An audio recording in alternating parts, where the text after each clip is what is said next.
പശ്ചിമേഷ്യ ഇപ്പോഴും വിറങ്ങലിച്ച് നിൽക്കുകയാണ്. ഒരു വർഷം മുമ്പ് ആരംഭിച്ച യുദ്ധം മറ്റ് രാജ്യങ്ങളിലേക്ക് പടരുമോ എന്നാണ് ആശങ്ക. ഇപ്പോൾ കഴിഞ്ഞ ദിവസം അൽ-അക്സ എന്ന് പറയുന്ന പള്ളി, അവിടെ അഭയാർത്ഥി ക്യാമ്പാണെന്ന് പറയുന്നു, അവിടേക്ക് ഇസ്രായേൽ ആക്രമണം നടത്തി 26 പേർ കൊല്ലപ്പെട്ടു. ഇനി വടക്കൻ ഗസയിലെ ജബലിയയിലേക്ക് കരവ്യോമ ആക്രമണം നടത്തുമെന്ന് പറയുന്നു. ശരിക്കും ഈ ഒരു വർഷം കൊണ്ട് ഈ ഇസ്രായേൽ പാലസ്തീൻ ഏറ്റുമുട്ടലിനെ എങ്ങനെ നമുക്കൊന്ന് വിലയിരുത്താൻ പറ്റും? അല്ല, ഇത് ഒരു വർഷമൊന്നുമല്ല, 1948 മുതൽ നടക്കുന്ന യുദ്ധമാണ്. അതൊന്ന് കൂടും, പിന്നെ ഒന്ന് കുറയും, പിന്നെ കൂടും, പിന്നെ കുറയും, അങ്ങനെ എത്ര യുദ്ധങ്ങളായി ഇപ്പോൾ. അത് ഒരു 3-4 ലോകമഹായുദ്ധം അങ്ങനെയും ആവില്ല. അതങ്ങനെ ഇടയ്ക്കിടയ്ക്ക് പൊട്ടിത്തെറിച്ച് അങ്ങനെ അങ്ങ് നിൽക്കും. ഈ ഇസ്ലാമിൻ്റെ ഒരു തീരുമാനമുണ്ട്, യഹൂദരെ ഭൂമുഖത്ത് നിന്ന് തുടച്ചു മാറ്റുക. യഹൂദരതിന് സമ്മതിക്കില്ല.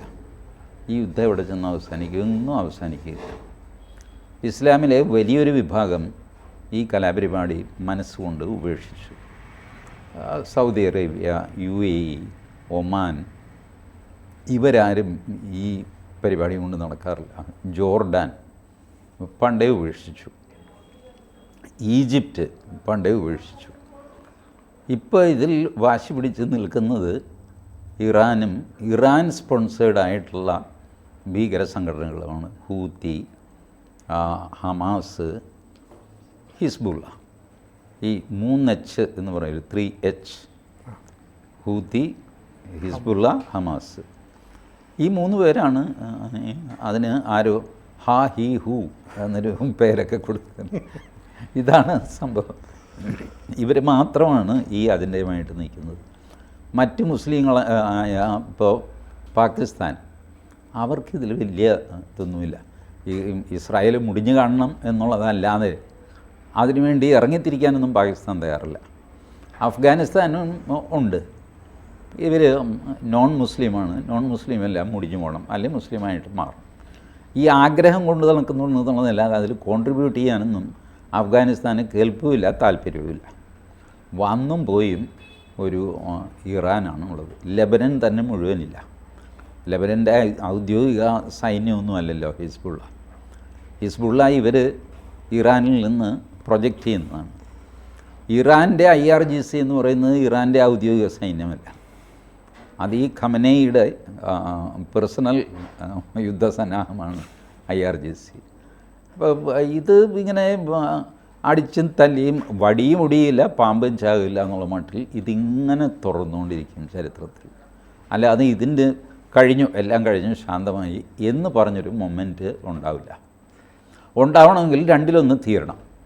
ഒന്നുകിൽ യഹൂദന്മാർ കംപ്ലീറ്റ് ഭൂമുഖത്ത് നിന്ന് അവസാനിക്കണം, നടക്കാൻ പോകുന്നില്ല.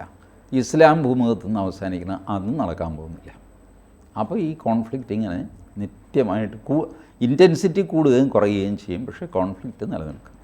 പാലസ്തീനെ വിഭജിച്ചിട്ടല്ലേ ഇസ്രായേൽ എന്ന് പറയുന്ന ഒരു രാജ്യം കൊടുക്കാനായിട്ട് തീരുമാനിച്ചത്. അന്ന് അവരത് സമ്മതിച്ചില്ല. ഇപ്പോൾ ഇസ്രായേൽ പറയുന്നത് ഇനി പാലസ്തീൻ എന്ന് പറയുന്ന ഒരു പേര് ഈ ഭൂമുഖത്ത് വേണ്ട എന്ന് പറയുന്നു. പാലസ്തീനെ വിഭജിച്ചിട്ടൊന്നുമല്ല. പാലസ്തീൻ എന്ന് പറഞ്ഞ രാജ്യം പണ്ടും ഉണ്ടായിരുന്നില്ല. വേണമെങ്കിൽ ഇവർക്ക് ഉണ്ടാക്കാമായിരുന്നു. അന്ന് ഇവർ ഉണ്ടാക്കിയുമില്ല. ഇവർക്ക് വേണമെങ്കിൽ ഇപ്പോൾ വെസ്റ്റ് ബാങ്കൊക്കെ മറ്റവരുടെ കയ്യിലുണ്ടായിരുന്ന കാലത്ത് അത് പാലസ്തീനാണെന്ന് പറഞ്ഞിട്ട് അവർ പാലസ്തീൻ ദേശം ഉണ്ടാക്കാമായിരുന്നു. ഉണ്ടാക്കിയില്ല. ഇപ്പോൾ പാലസ്തീൻ എന്ന് പറഞ്ഞ ആവശ്യം പാലസ്തീൻ ലിബറേഷൻ ഓർഗനൈസേഷൻ വന്നപ്പോൾ മുതലാണ് പാലസ്തീൻ എന്നുള്ള ആവശ്യം വരുന്നത്. 1948 പാലസ്തീൻ എന്ന് പറഞ്ഞൊരു രാജ്യം വേണമെന്നുള്ള ഡിമാൻഡേ ഉണ്ടായിരുന്നില്ല. ഉണ്ടായിരുന്നെങ്കിൽ അന്ന് അവർക്ക് ചെയ്യാമായിരുന്നു. ഈ പറഞ്ഞ Egypt, Syria, Lebanon, Jordan, Iraq, Iran, ഇവരൊക്കെ വിചാരിച്ചു കഴിഞ്ഞാൽ കുറച്ച് സ്ഥലം എടുത്തിട്ട് ഇവിടെ പാലസ്തീൻ നീ അങ്ങോട്ട് താമസിച്ചോ എന്ന് പറയാമില്ല. അത് ചെയ്തില്ല. ഒന്നാമത് ജെറുസലേമാണ് ഇതിൻ്റെ ഈ ഡിസ്പ്യൂട്ടിൻ്റെ ഒരു കേന്ദ്രം. ജെറുസലേമിൽ നിന്നാണ് ക്രിസ്ത്യാനിറ്റി ഉത്ഭവിക്കുന്നതും ഇസ്ലാം ഉത്ഭവിക്കുന്നതും. 2 പേർക്കും ജെറുസലേം വേണം. പുണ്യനഗരം എന്നൊക്കെ പറയുന്നു. എന്ത് നഗരവും ആയിക്കോട്ടെ, ജെറുസലേം ഇപ്പോൾ ഇസ്രായേലിൻ്റെ കയ്യിൽ. അത് ഇവർക്ക് വേണം. എന്നാൽ ജെറുസലേം കൊടുത്താൽ തീരുമോ? അതില്ല. അവർക്ക് പാലസ്തീൻ വേണം. ശരി, പാലസ്തീൻ കൊടുത്താൽ തീരുമോ? ഇല്ല. അവർക്ക് ഇസ്രായേൽ ഇല്ലാതാക്കണം. എന്ത് ചെയ്യും ഇസ്രായേൽ? എന്ത് വിട്ടുവീഴ്ച ചെയ്തു കഴിഞ്ഞാലും അവസാനം അവരുടെ ആവശ്യം ഇസ്രായേൽ ഭൂമുഖത്ത് ഇല്ലാതെയാകുക, യഹൂദന്മാരില്ലാതെയാകുക. അത് യഹൂദന്മാർ സമ്മതിക്കില്ല, ആരും സമ്മതിക്കില്ല. അപ്പോൾ പിന്നെ ഇസ്രായേൽ പിടിച്ചെടുത്ത സ്ഥലങ്ങളിൽ നിന്ന് അവർ മാറാൻ തയ്യാറല്ല. അവർ മാറിയതാണ് എന്തെല്ലാം അവർ ഇപ്പോൾ ഈ ലെബനൻ അതിർത്തിയിൽ 40 കിലോമീറ്റർ ഇസ്രായേൽ പുറകോട്ട് മാറി 2000 ആണ്ടിൽ. ആ യുണൈറ്റഡ് നേഷൻസൊക്കെ പറഞ്ഞിട്ടാണ് ഒരു ബഫർ സോൺ ഇരിക്കട്ടെ ഇടയ്ക്ക്. ശരി, ബഫർ സോൺ വെച്ചു. എന്നിട്ട് ഹിസ്ബുള്ളയുടെ അടിക്ക് കുറവുണ്ടായോ? ഒരു കുറവും ഉണ്ടായില്ല. ഇപ്പോൾ ഇസ്രായേൽ അങ്ങോട്ട് കയറി ചെന്നു. അവർ പറഞ്ഞു ഈ ബഫർ സോൺ വെച്ചിട്ട് ഞങ്ങൾക്ക് ഒരു പ്രയോജനവും ഉണ്ടായിട്ടില്ല, അതുകൊണ്ട് ബഫർ സോൺ ഇല്ല ഇനി. മാത്രമല്ല ബഫർ സോണിനും തെക്ക് വന്നിട്ട് ഹിസ്ബുള്ള ആക്രമിക്കാൻ തുടങ്ങി. അവിടെയുള്ള ഇസ്രായേലികളെ വീണ്ടും തെക്കോട്ട് കൊണ്ടുപോകേണ്ടി വന്നു, മാറ്റേണ്ടി വന്നു. ഇസ്രായേൽ പറയുന്നത് ഇങ്ങനെ ഞങ്ങളെ ഞെരിക്കാൻ ഞങ്ങൾ എന്ത് ചെയ്യും? ഇപ്പോൾ ഇസ്രായേൽ വികസിച്ചു. അവർ യുദ്ധം നടത്തി കഴിഞ്ഞപ്പോൾ എന്താ, അവർ സിറിയയുടെ ഗോലാൻ ഹൈറ്റ്സ് പിടിച്ചെടുത്തു, വെസ്റ്റ് ബാങ്ക് പിടിച്ചെടുത്തു. ഇസ്രായേൽ അങ്ങ് അവർ വലുതാക്കി. ഇപ്പോൾ ഇവർ ഇസ്രായേൽ അധിനിവേശം അവൻ ചെറുതായിരുന്നതാണ്. അവന് നിങ്ങളെല്ലാം കൂടെ ഉപദ്രവിക്കാൻ പോയപ്പോഴാണ് അവൻ വലുതായി കഴിഞ്ഞാൽ അവനിപ്പോൾ ചെറുതാകാൻ മനസ്സില്ല. എന്തു ചെയ്യും? ഈ യാഥാർത്ഥ്യം മനസ്സിലാക്കിയിട്ട് സൗദി അറേബ്യ, UAE, ഒമാൻ, ഇപ്പോൾ ഇന്തോനേഷ്യ, മലേഷ്യ, ഇവരൊക്കെ മുസ്ലിം രാജ്യങ്ങളാണല്ലോ. ഇവർക്ക് ആർക്കും ഇതിൽ യാതൊരു പരാതിയില്ല. ഇതിൻ്റെ അതിർത്തിയിൽ തന്നെ കിടക്കുന്ന ഈജിപ്തിന് പരാതിയില്ല, ജോർഡാന് പരാതിയില്ല. അതിർത്തിയിൽ നിന്ന് എത്രയോ ദൂരെയുള്ള ഇറാനാണ് പരാതി. ഇറാനും ഇസ്രായേലും തമ്മിൽ അതിർത്തിയില്ല. അതിർത്തിയുള്ളത് ഈജിപ്തിനും ജോർഡാനും ലെബനനും സിറിയയ്ക്കുമാണ്. അതിൽ തന്നെ ഈജിപ്തിനും ജോർഡാനും പരാതിയില്ല. സിറിയ പിന്നെ ഇപ്പോൾ ഒന്ന് അടങ്ങിയിരിക്കുകയാണ്, അവരൊന്നും മിണ്ടാറില്ല. പിന്നെ വന്നും പോയി ലെബനനും പരാതിയില്ല. ലെബനനിലെ ഹിസ്ബുള്ള, ഇപ്പുറത്ത് കടലും കടന്ന് അപ്പുറത്ത് പോയി കഴിയുമ്പോൾ അവിടുത്തെ ചെറിയൊരു രാജ്യമായ യമനിലെ ഹൂത്തി, ഇവർക്ക് രണ്ടുപേർക്കുമാണ് പരാതി. ദൂരെ നിന്ന് ഇറാൻ അവരെ ആയുധം കൊടുത്തും അല്ലാതെയും ഒക്കെ സഹായിക്കുന്നു. ഇതാണ് ചിത്രം. ഈ ചിത്രം ഇങ്ങനെ നിൽക്കും എന്നുള്ളതല്ലാതെ അവസാനിക്കില്ല. ഹമാസിനെയും ഹിസ്ബുള്ളയും ഹൂത്തികളെയും തീർത്താൽ മാത്രമേ സമാധാനം കൈവരുമെന്ന് ഇസ്രായേൽ ഏതാണ്ട് ഉറപ്പിച്ചു കഴിഞ്ഞു.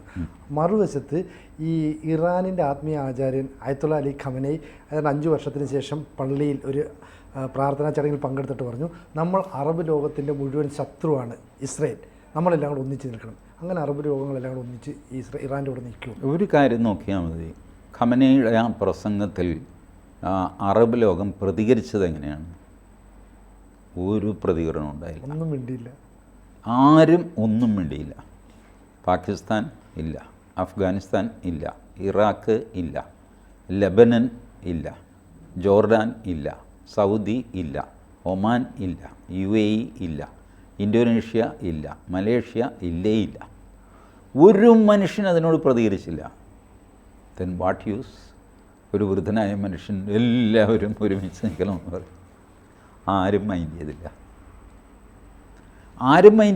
ഇനി ഇസ്ലാമിക രാജ്യങ്ങളല്ലാത്തവർ മൈൻഡ് ചെയ്തോ? അതുമില്ല. ആരെങ്കിലും പറയണ്ടേ നിങ്ങളെല്ലാം കൂടെ മുസ്ലിം രാജ്യങ്ങളെല്ലാം കൂടെ എന്ത് ചെയ്യാൻ പോവുക എന്നാരെങ്കിലും ചോദിച്ചു? അതുമില്ല. കാരണം എല്ലാവർക്കും അറിയാം ഇത് വെറുതെ ഒരു പ്രസംഗമാണ്, പ്രസംഗിച്ചിട്ട് പോട്ടെ, അതിൽ കയറി വഴക്കിടാനൊന്നും പോകണ്ട. അവഗണിച്ചു എല്ലാവരും. ഇത് പറയുമ്പോൾ അദ്ദേഹത്തിൻ്റെ കയ്യിലൊരു തോക്കും ഉണ്ടായിരുന്നു, ശ്രദ്ധിച്ചു. ആദ്യമായിട്ടാണ് ഒരു റൈഫിളുമായിട്ടാണ് ഈ ആഹ്വാനം ഖമനേയി കൊടുക്കുന്നത്. ബട്ട് സ്റ്റിൽ അത് കേൾക്കാൻ ആരും ഉണ്ടായില്ല. കുറച്ച് പേരുണ്ടായി കേട്ടോ. ഇന്ത്യയിലെ ഷിയാക്കൾ കുറേ പ്രകടനമൊക്കെ നടത്തി ഖമനേയിക്ക് അനുകൂലമായിട്ട്. ഇന്ത്യയിൽ പിന്നെ എന്തും ചിലവാകും, എല്ലാ സാധനത്തിനും ഒരു മിനിമം മാർക്കറ്റ് ഇന്ത്യയിലുണ്ട്. നമ്മുടെ ബസ് സ്റ്റാൻഡിൽ പണ്ട് മുതലേ കണ്ടിട്ടില്ലേ, ഈ വാർത്താ ബോർഡ് എന്നൊക്കെ പറഞ്ഞു വയ്ക്കുക. അയ്യപ്പ സേവാ സംഘം മുതൽ ഇങ്ങേയറ്റത്ത് CPI ML ആൻറ്റി ലിൻപിയാവോ ഗ്രൂപ്പിൻ്റെ വാർത്താ ബോർഡ് വരെ ഉണ്ടാകും. ഇതിനെല്ലാം ഒരു മാർക്ക് 5 പേര് 2 പേരൊക്കെ ഉള്ളൂ, മതി. അവർക്കും ഉണ്ടൊരു മാർക്ക്. ഏത് കച്ചവടം നടത്താവുന്നൊരു സ്ഥലം ഇന്ത്യയാണ്. അങ്ങനെ ഇറാനികൾക്ക് ഇന്ത്യയിൽ നിന്ന് ഷിയാക്കളുടെ പിന്തുണയുണ്ടായി. ഇപ്പോൾ അവർ 1.5 ലക്ഷം പേരുടെ സമ്മേളനം നടക്കാൻ പോകുന്നു, ഷിയ സമ്മേളനം, ഇറാനെ സപ്പോർട്ട് ചെയ്തുകൊണ്ട്. മുംബൈയിലാണ് നടക്കാൻ പോകുന്നത്. അനൗൺസ് ചെയ്തിട്ടുണ്ട്. എത്ര പേര് വരുമെന്നറിയില്ല, നോക്കാം. ഹിസ്ബുള്ളയും ഈ ഹമാസിനെ ഹൂത്തികളെയും തീർത്താൽ മാത്രമേ ഉള്ളൂ സമാധാനം അവർ വ്യക്തമാക്കി. അത് മനസ്സിലാക്കിയല്ലോ. എന്ത് ചെയ്തിട്ടായിരിക്കും ഇനി അത് തീർക്കുക? അത് തീർക്കാൻ പറ്റില്ല എന്ന് ഇസ്രായേലിനും അറിയാം. ഒതുക്കുക എന്നുള്ളതേ നടക്കുകയുള്ളൂ, തീർക്കുക എന്ന് പറയുന്നത് നടക്കില്ല. ഇതൊക്കെ ആശയങ്ങളല്ലേ, കടുത്ത ഇസ്ലാമിക തീവ്ര ഇസ്ലാമിക ആശയങ്ങളാണ്. ആശയങ്ങളെ നിങ്ങൾക്ക് ഇല്ലാതൊന്നും ആക്കാൻ പറ്റില്ല. ഒരുത്തിനും അതും കൊണ്ട് നടക്കും. 10 പേരേ ഉണ്ടാവുള്ളൂ, പക്ഷേ അവനത് കൊണ്ട് നടക്കും. അതൊരു ദിവസം തീ പിടിക്കും. ഇതിങ്ങനെ എറ്റേണൽ കോൺഫ്ലിക്റ്റായിട്ട് ഇത് നിലനിൽക്കും. അതാണ് ഈ ക്ലാഷ് ഓഫ് സിവിലൈസേഷൻസ് എന്ന് പറയില്ല, ഈ സാധനമാണ് നടക്കുന്നത്. ഇറാൻ ആക്രമിച്ചതിന് ഇതുവരെ ഇസ്രായേൽ തിരിച്ചടിച്ചിട്ടില്ല. പക്ഷേ ഇസ്രായേൽ ഇറാനിലൊരു തിരിച്ചടി കൊടുക്കും. അങ്ങനെ തിരിച്ചടിച്ചാൽ എണ്ണപ്പാടങ്ങൾക്ക് നേരെ ആക്രമണം നടത്തിയാൽ ഇറാൻ പറഞ്ഞേക്കുന്നത് ഞങ്ങൾ സൗദിയെ ആക്രമിക്കുന്ന. അപ്പോൾ സൗദിയുടെ എണ്ണപ്പാടങ്ങളെയും ഇറാനായിട്ട് തീയത്തിക്കും. അപ്പോൾ ഈ പറയുന്ന അറബ് രാജ്യങ്ങളുടെ യോജിപ്പുണ്ടാവില്ലേ? അതൊന്നുമില്ല. എൻ്റെ കണക്കുകൂട്ടലിൽ ഇസ്രായേൽ ഇറാനെ തിരിച്ചടിക്കാൻ പോകുന്നില്ല. കാരണം ഇറാൻ അടിച്ചുവെങ്കിലും ആ അടി കൊണ്ടില്ലല്ലോ ഇസ്രായേലിന്. ഇപ്പോൾ സാമാന്യ ബുദ്ധിക്ക് ഇസ്രായേൽ വീണ്ടും ഇപ്പോൾ എന്തിനാ വെറുതെ വിട്ടേക്കാത്, അത് വേറൊരു ഡയമെൻഷനിലേക്ക് പോകും. Just ignore it. ഞാൻ കൈ വീശി സകല ശക്തി എടുത്ത് ആഞ്ഞൊരു അടി അടിക്കുന്നു, സിനുജിക്ക് കൊള്ളുന്നില്ല. പിന്നെ സിനുജി എന്നോട് പ്രതികാരം ചെയ്യും. ആരായാലും പറയും പോട്ടപ്പം അങ്ങേരെ ആഞ്ഞടിച്ച് കൊണ്ടില്ലല്ലോ, വിട്ടേക്ക്. അല്ല എന്നാലും എന്നെ അടിച്ചതാണ്. നിങ്ങളെയാണ് അടിച്ചത്, പക്ഷെ നിങ്ങൾക്ക് കൊണ്ടില്ലല്ലോ, അത് വിട് എന്ന് പറയും. കാരണം അത് വലുതാക്കണ്ട എന്ന് തീരുമാനിക്കും. വലുതാക്കിയാൽ വേണ്ടാത്ത കോൺസിക്വൻസ് ഉണ്ടാകും. ഇറാൻ്റെ എണ്ണപ്പാടങ്ങൾക്ക് തീ പിടിക്കുക എന്ന് പറഞ്ഞാൽ ഭൂമിയിലെ എണ്ണ അത്രയും കുറയുക എന്നുള്ളതാണ്. ആർക്ക് വേണ്ടിയിട്ടാണ് എണ്ണ കത്തിച്ച് കളയുന്നത്? അങ്ങനത്തെ ഒരു കാര്യം ഇസ്രായേൽ ചെയ്യുമെന്ന് ഞാൻ കരുതുന്നില്ല. ഇസ്രായേൽ തെരഞ്ഞു പിടിച്ച് ഈ പ്രത്യേക ആൾക്കാരെ കൊന്നുകളയും. ചിലപ്പോൾ ഖമനയെ അവർ തീർത്ത് കളഞ്ഞെന്ന് വരും. എണ്ണപ്പാടങ്ങൾക്ക് തീ വയ്ക്കാനൊന്നും പോവില്ല. ഖമനിയെ കൊല്ലുക എന്ന് പറഞ്ഞു കഴിഞ്ഞാൽ തന്നെ വലിയൊരു അച്ചീവ്മെൻ്റ് അല്ലേ അവർക്ക്. അവരുടെ ആ ഇറാൻ നിറച്ച് ഇസ്രായേലിൻ്റെ ചാരന്മാരാണ് ഫുൾ. അല്ലെങ്കിൽ ഇസ്മായിൽ ഹനിയെ അവർക്ക് കൊല്ലാൻ സാധിക്കുമോ? ഇറാൻ ഉള്ളിൽ വെച്ച് ഇറാൻ്റെ സെക്യൂരിറ്റിയിൽ ഇറാൻ്റെ ഗസ്റ്റ് ഹൗസിൽ വെച്ചിട്ടാണ് ഇസ്മായിൽ ഹനിയെ അവർ കൊല്ലുന്നത്. അവരുടെ വാസ്റ്റാണ് അവരുടെ ഈ ചാര നെറ്റ്വർക്ക് ഭീകരമാണ്. അങ്ങനെ അവർ ക്രിട്ടിക്കലായിട്ടുള്ള ആൾക്കാരെ കൊല്ലും, അല്ലാതെ അവർ ഒരു യുദ്ധത്തിന് പോവില്ല. അപ്പോൾ ഈ പറയുന്ന ജനവാസ കേന്ദ്രങ്ങളിലേക്ക് അല്ലെങ്കിൽ ഈ ജബലിയ പോലെയുള്ളിടത്തേക്ക് കരവ്യോമ ആക്രമണം നടത്തുമെന്ന് ഇസ്രായേൽ പറയുന്നതിൻ്റെ അർത്ഥം ഇനിയും ഈ സംഘർഷം തുടർന്നു ആ ഭാഗത്ത് ചെയ്യും, ലെബനൻ്റെ ഭാഗത്ത് ചെയ്യും, ഇറാനോട് അത് ചെയ്യില്ല.